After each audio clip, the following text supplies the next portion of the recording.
Debat publik pasangan calon wali kota dan wakil wali kota Sukabumi yang dilaksanakan oleh Komisi Pemilihan Umum Kota Sukabumi pada Jumat 8 November 2024 cukup memuaskan bagi ketiga pasangan calon wali kota dan wakil wali kota Sukabumi, meski sempat terjadi situasi memanas antar pendukung. Acara debat pasangan calon wali kota dan wakil wali kota Sukabumi dipenuhi ratusan pendukung masing-masing paslon, dengan pengamanan ketat dari personil gabungan TNI Polri dan Satuan Polisi Pamong Praja. Debat ini mempertemukan tiga kandidat pasangan calon wali kota dan wakil wali kota Sukabumi, Ahmad Fahmi Didas Sembada, Aib Zaki Bobi Maulana, Muhammad Muraz Andri Hamami untuk pemilihan kepala daerah 2024.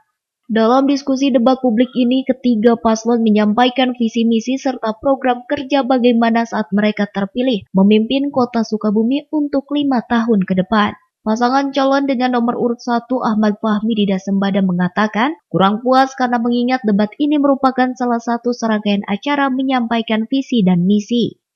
Alhamdulillah semua berjalan lancar sesuai dengan mekanisme yang telah ditetapkan, dan tadi juga setiap pasangan telah menyampaikan visi misi program-program unggulannya, artian bagaimana kita bersepakat ke depan kita akan bangun Sukabumi lebih baik. Kami sudah dapat arahan dari kapten, jangan terprovokasi, jangan memprovokasi, sampaikan pesan-pesan positif kepada masyarakat, karena kepemimpinan lahir dari proses positif, bukan proses yang tadi negatif.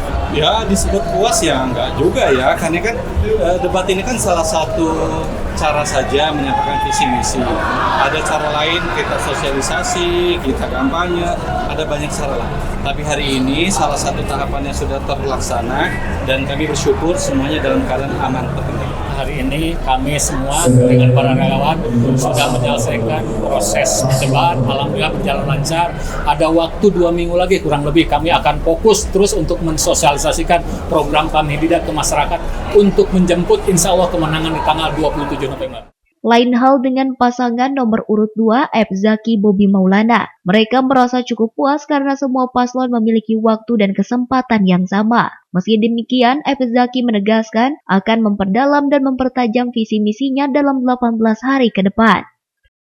Yang pertama, saya sangat happy, relax, dan riang gembira ya. Karena kita dibatasi dengan waktu, saya cukup puas. Karena memang semua paslon juga punya waktu yang sama, kesempatan yang sama. Saya cukup puas, tapi saya akan rilis kembali visi misi kita, terutama akan memperdalam dan mempertajam 18 hari ke depan ya. Seperti itu untuk menyampaikan visi misi daripada 02. Sementara itu, pasangan calon dengan nomor urut 3 Muhammad Muraz Andri Hamami mengatakan debat publik secara keseluruhan cukup bagus, meskipun merasa sedikit kesulitan saat menyampaikan informasi dengan waktu yang diberikan. Keseluruhan debat ini cukup bagus. Ya, kalau secara singkat, ya iyalah. Tapi kalau secara keseluruhan sulit. Dengan menyampaikan 4 menit itu nggak bisa semua sampai. Jadi intinya saja. Di debat juga kita kan agak kesulitan untuk menyampaikan informasinya lebih. Tapi tadi untung ada closing statement di situ juga agak bagus lah untuk menyampaikan sedikit. Cukup bagus, banyak yang harus kita rubah di Sukabumi, dan itu kan kita menyampaikan kepada para calon. Bagaimana tadi kepemimpinan? Kita harus jadi pemimpin. Bukan dikendalikan oleh orang tertentu. Ya, wartawan bisa menjabarkan kan itu saja. Kita kepala daerah di sini. Bagaimana tadi membangun Sukabumi harus menjadi leader. Dengan adanya debat publik ini diharapkan masyarakat dapat lebih mengenal para calon wali kota dan wakil wali kota Sukabumi yang akan dipilih pada tanggal 27 November 2024 mendatang. Dari Kota Sukabumi, Tim Liputan MGS TV melaporkan.